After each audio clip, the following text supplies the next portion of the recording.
झल झल झल केली बेटी हो सुंदर बेटी, बैठल बाड़ी पापा जी के हो जान, बैठल बाड़ी पापा जी के हो जान।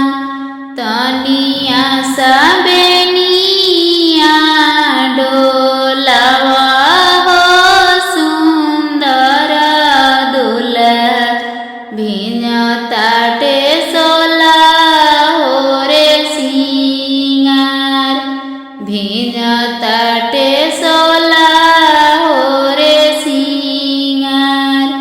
घर में से निकलले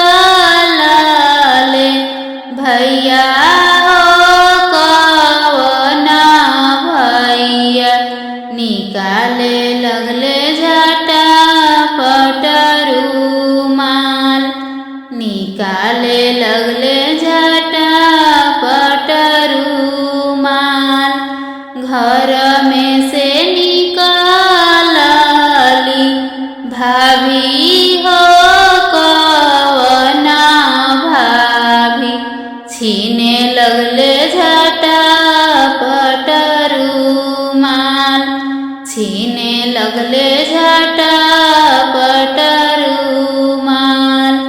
तोहरो तो देखतिए सासुजी सरहज छीनेली रुमालिया हो, अभी बाड़ी सुभावा हो हमार, अभी बाड़ी सुभावा हो हमार। झल झल झल केली बेटी हो सुंदर बेटी, बैठल बाड़ी पापा जी के हो जान, बैठल बाड़ी पापा